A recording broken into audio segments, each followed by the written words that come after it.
di dalam Islam yang disebut dengan iman, dengan syahadat ya, itu ada dua unsur.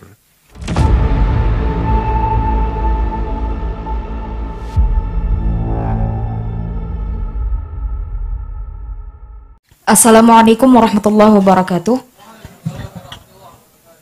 Terima kasih kesempatannya yang telah diberikan kepada saya. Sebelumnya salam ta'zim pada para sesepuh, para alim ulama dan para masyayikh. Perkenalkan, saya Ingrid Putri Diandini, mahasiswi psikologi UIN Sunan Kalijaga.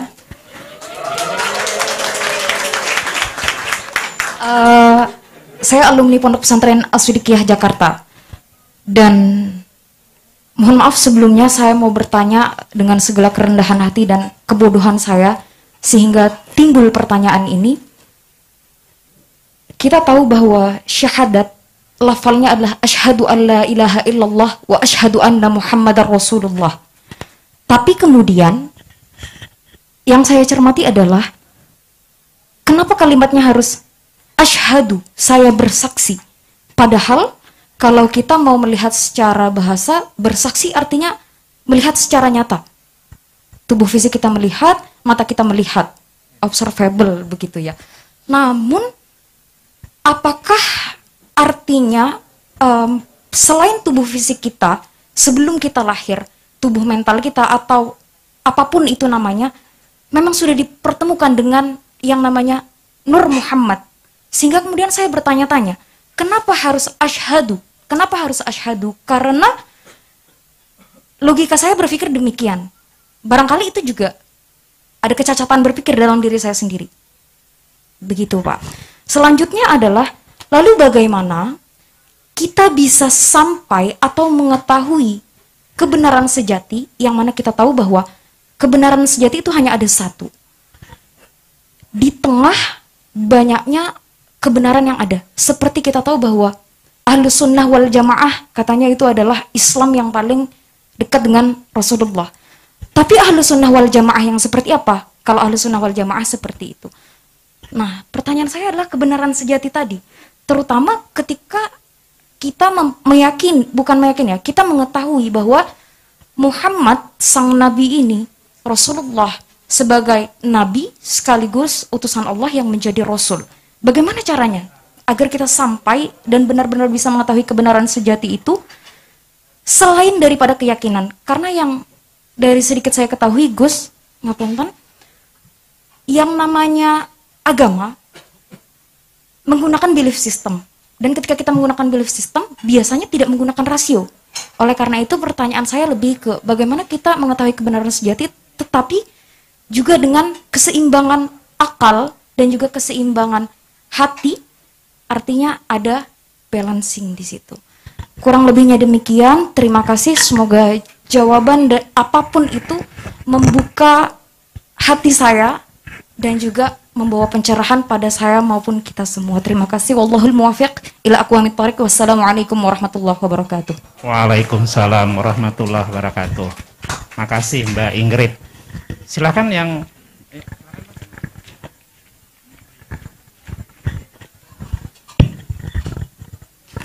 Assalamualaikum warahmatullahi wabarakatuh. Sebelumnya saya haturkan terima kasih untuk kesempatan. Nama saya Hanif Muslim, tukang kebun di program studi Islam Interdisipliner UNO Yogyakarta. Yang menjadi pertanyaan saya seringkali ketika membaca teks-teks atau alegori tentang keindahan Nabi, kemudian teks-teks tasawuf, sufi, seringkali di situ ditemukan teks yang nuansanya metaforik sekali, fanalillah atau dalam bahasa tasawufnya, kemudian tentang keindahan Nabi Muhammad. Lalu itu hanya sekedar kata metaforik atau ada referen realnya dalam dunia nyata? Karena seringkali hal itu ditafsirkan, kalau di dalam balaghah itu kan ada makna majaz dan hakikat gitu. Nah, ketika kita berkaitan juga milenial ini, ketika generasi milenial menafsirkan hal itu dengan bentuk yang lebih progresif, atau ada juga orang yang sinis terhadap itu tanpa melakukan pembacaan atau interpretasi sesuai dengan teks-teks tasawuf dan lain sebagainya. Bagaimana sikap kita? Dan yang menjadi kunci dari pertanyaan ini adalah apakah itu ada referensi realnya gitu, realnya, atau itu hanya sekedar metaforik belaka? Mungkin itu saja pertanyaan dari saya. Terima kasih. Wassalamualaikum warahmatullahi wabarakatuh. Waalaikumsalam. Pertanyaannya berat-berat ya ternyata ya. Ternyata milenial itu pemikirannya berat ternyata. Pikiran ringan-ringan aja. Wah itu bab bagian pertama hampir semua kitab tasawuf itu soal asyhadu itu. Silakan Mas Ulil.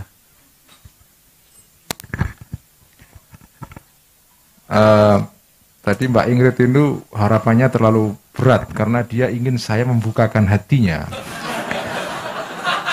Berat sekali. Untuk siapa dibukakan hatinya ini yang jadi masalah. Jadi, tapi pertanyaannya bagus sekali tentang makna asyhadu ya. Yang kedua tentang iman yang di dalam konsepsi modern ya. Ini sebetulnya iman dalam definisi orang barat itu kan yang disebut iman itu ya sudah nerima sesuatu apa adanya tanpa menggunakan akal, atau dalam istilah filsafat disebut dengan fideisme itu ya. Iman tanpa bertanya apapun ya.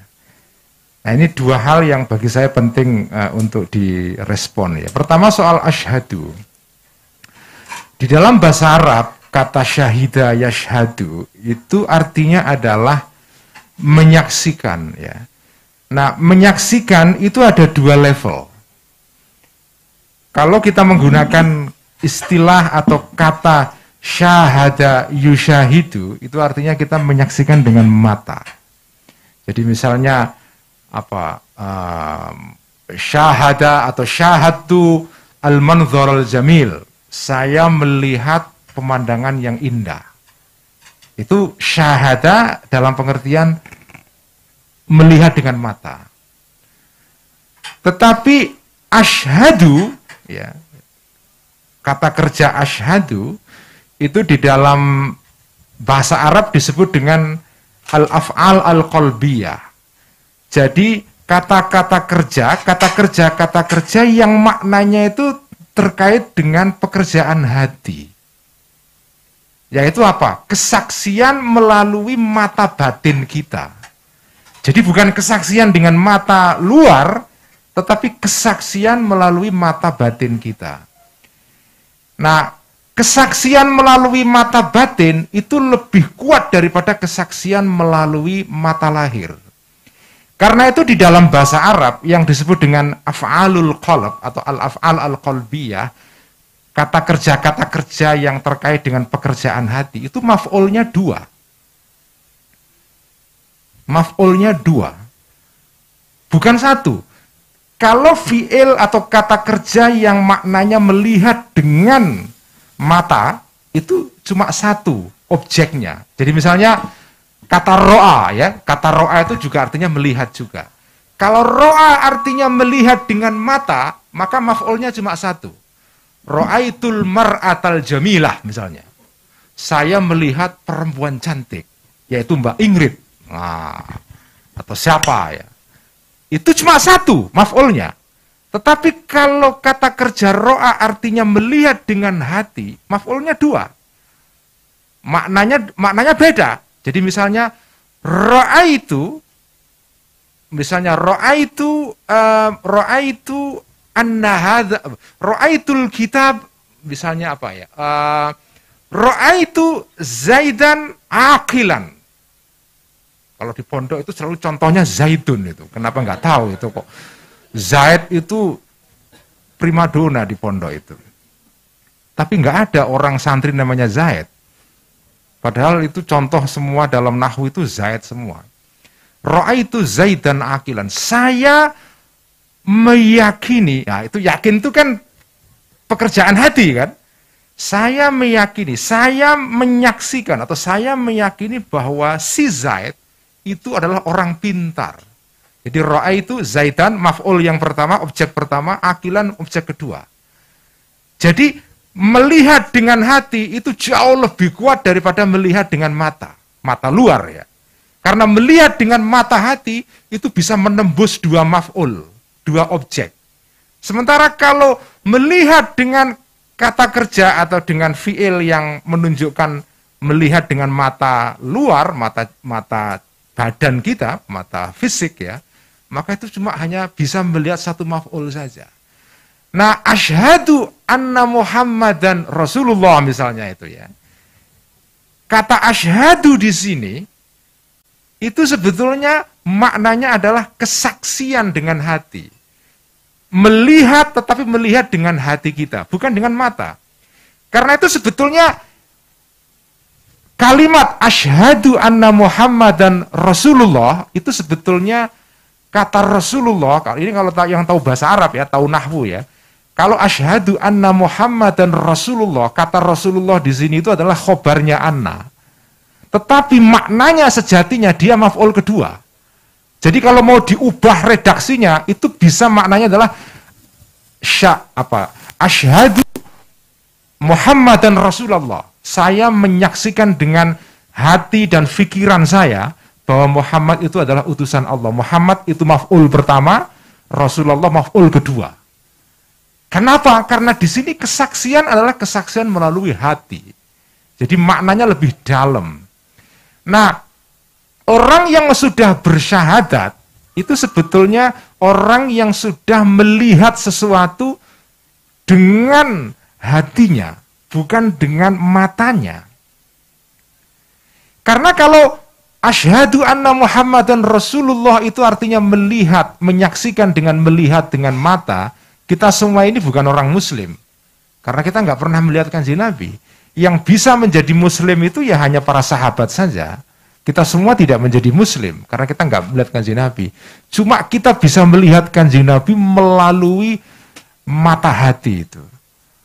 Dalam kitab Mishkatul Anwar, Imam Ghazali itu membahas detail sekali mengenai perbedaan antara mata luar dengan mata batin. Keunggulan-keunggulan mata luar dengan mata batin. Ya. Itu pembahasannya luar biasa. Yang ingin mengetahui hal itu silakan membaca kitab Mishkatul Anwar atau ikut ngaji Mishkatul Anwar yang saya baca setiap malam Rabu ya. Ini iklan ya. Jadi kesaksian di sini bukan kesaksian mata, tetapi kesaksian pikiran dan kesaksian hati.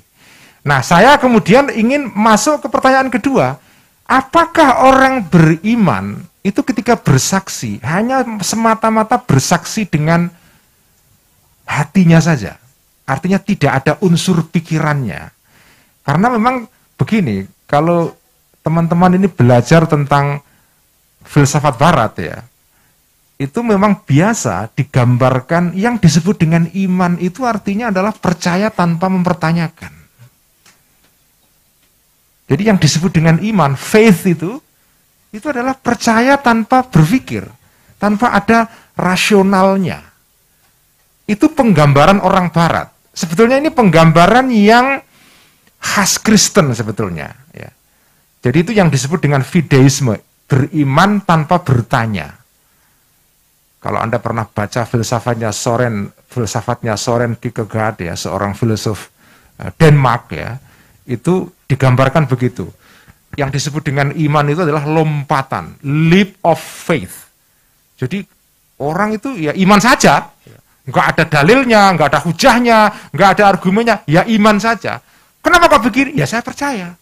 Inilah suara hati saya, itu namanya iman.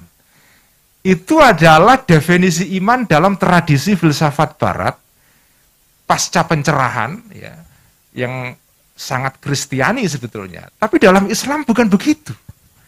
Di dalam Islam yang disebut dengan iman, dengan syahadat ya, itu ada dua unsur. Ada unsur iman melalui kesaksian hati, tapi juga ada unsur kesaksian melalui pikiran. Jadi nggak betul kalau orang beriman itu tanpa ada dalilnya. Karena itu kalau jenengan belajar ilmu tentang yang disebut dengan ilmu kalam ya. Ilmu tentang ketuhanan dalam Islam itu disebut dengan ilmu kalam. Ilmu kalam itu kalau diterjemahkan ilmu omong-omong. Ya, omong-omong di kafe leha-leha. Nah, itu namanya ilmu kalam. Ilmu omong-omong.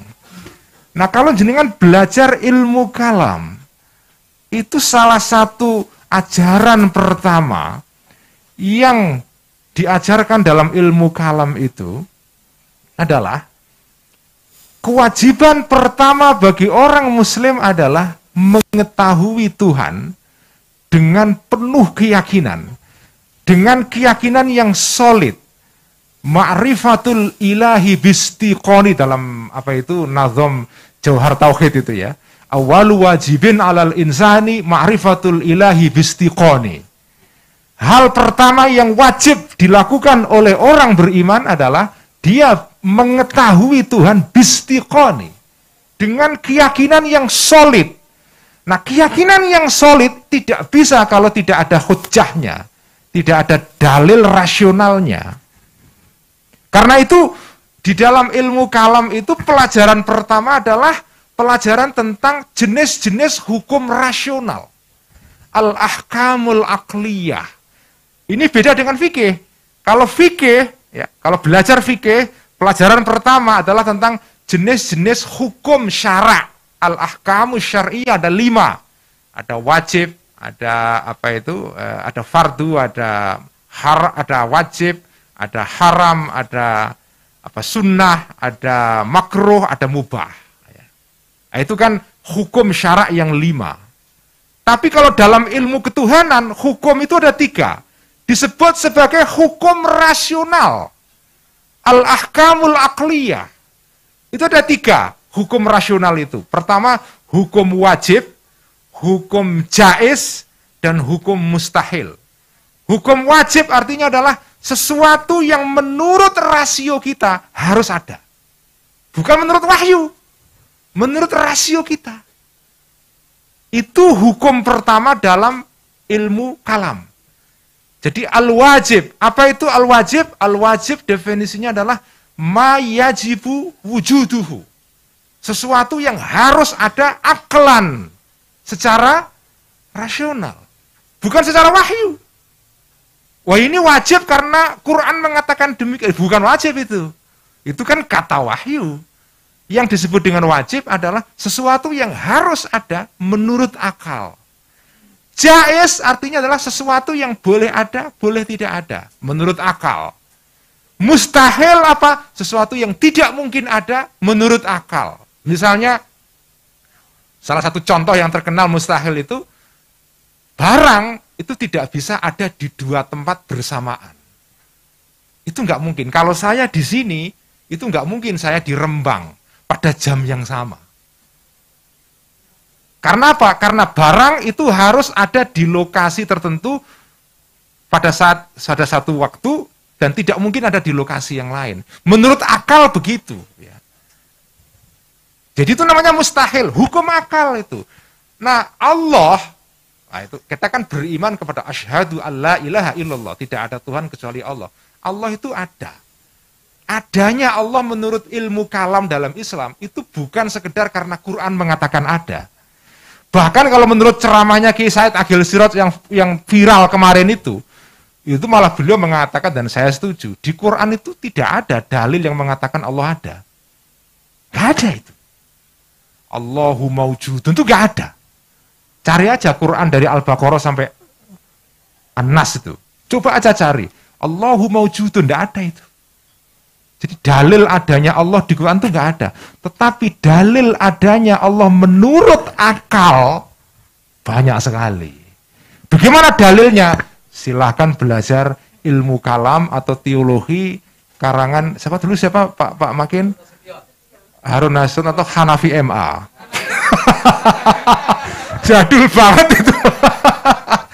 Anak milenial nggak tahu kayaknya Mas Salim ya, nggak tahu itu. Jadi begitu. Jadi dalam Islam itu percaya kepada Tuhan itu bukan karena wahyu mengatakan kamu harus percaya Tuhan, enggak. Kalau kamu beriman kepada Allah dengan dalil bahwa ya Quran mengatakan saya harus beriman, maka saya beriman, itu tidak sah iman kamu. Kenapa? Karena itu tidak ma'rifatul ilahi bistiqoni. Kamu tidak mengetahui Tuhan secara yakin melalui hujjah yang solid, yaitu hujjah rasional. Begitu. Jadi makanya fideisme dalam Islam itu sebetulnya nggak dikenal. Fideisme itu tidak ada.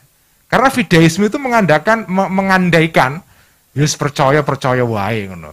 Kenapa? Yes aku percaya. Ya kok ya mah percaya. Selesai udah nggak ada diskusi. Cutel kalau bahasa Jawanya itu. Ah itu nggak begitu.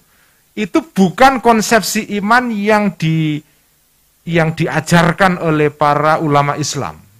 Nah, itulah syahadah itu. Makanya kalau tadi mengatakan syahadah itu belief system, percaya itu apa ya? Sudah percaya tanpa ada dasar rasionalnya. Enggak benar. Makanya di dalam filsafat ketuhanan itu yang dikembangkan oleh orang-orang Barat, itu ada namanya argumen keberadaan Tuhan. Dan namanya itu menarik, namanya kalam argument for the existence of God. Jadi argumen kalam tentang adanya Tuhan. Apa itu argumen kalam? Ya tadi itu, argumen yang kita baca dalam kitab Johar Tauhid, kitab apa itu Umul Barohin, yang ini kalau pernah mondok ya. Kalau nggak pernah mondok ya mondok. Silakan mondok ya. Begitu. Jadi itu ya. Jadi nggak benar itu apa beragama itu iman itu ya nggak ada hujahnya, nggak bisa. Kalau kamu beriman kok nggak ada hujah rasionalnya, nggak diterima oleh Allah itu. Menurut ajaran kalam Islam loh ya. Begitu ya. Kedua, soal apa tadi itu pertemuan kedua itu Kanjeng Nabi itu apa ya? Penggambaran tentang kecintaan kepada Nabi di dalam literatur Islam itu apakah itu metafor atau sesuatu yang hakiki terjadi pada secara faktual ya. Nah, kalau kita belajar tentang literatur Islam atau buku-buku yang dikarang oleh para ulama ya mengenai kecintaan kepada Nabi, itu memang banyak menggunakan metafor. Misalnya dikatakan Muhammadun basyarullah kal basyari bal huwa kal yaquti bainal hajari. Muhammadun basyarullah kal basyari bal huwa kal yaquti bainal hajari ya. Itu lagu pondok tradisional ya. Kalau pondok modern saya nggak tahu. Muhammadun basyarullah kal basyari. Muhammad itu adalah manusia tapi tidak manusia. Tetapi dia itu seperti kal yaquti, seperti permata di antara bebatuan. Jadi permata itu juga batu. Tetapi dia bukan batu biasa. Jadi itu metafornya indah sekali itu. Muhammadun basyarullah kal basyari bal huwa kal yaquti bainal hajari. Dalam Burdah misalnya dikatakan Muhammadun sayyidul kaunaini wathaqalaini wal fariqaini min urbin wa min ajami ya. Muhammadun sayyidul kaunain. Muhammad itu adalah pemimpin dua alam. Alam manusia dan alam jin. Alam yang nampak dan alam yang tidak nampak. Itu puji-pujian dalam kitab-kitab yang dikarang oleh para ulama tentang Kanjeng Nabi itu luar biasa. Ya Muhammadun sayyidul kaunaini wathaqalaini wal fariqaini min urbin wa min ajami. Muhammad itu adalah pemimpin dua alam, alam Arab dan alam Ajam. Jadi Kanjeng Nabi itu ya bukan saja nabinya orang Arab, tapi nabi kita juga. Jadi kita itu berhak atas Kanjeng Nabi. Nabi itu kepemilikannya itu tidak hanya di Arab saja. Kita memiliki Kanjeng Nabi. Kita punya ownership.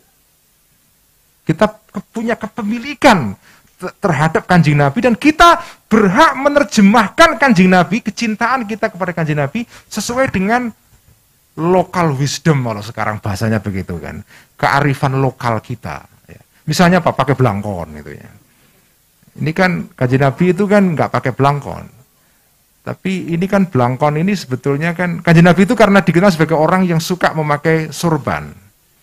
Ya, sorban Arab itu ya seperti itu. Tapi kalau di Jawa ya seperti ini. Jadi ini sebetulnya ya cinta kepada Kanjeng Nabi versi Jawa. Nah, kira-kira begitu ya. Makanya saya ingat seniman kita, putranya Ki Ilyas Ruhiyat itu, Ajab Zamzam Nur, dia mengatakan memakai batik itu sebetulnya mengikuti sunnah Nabi.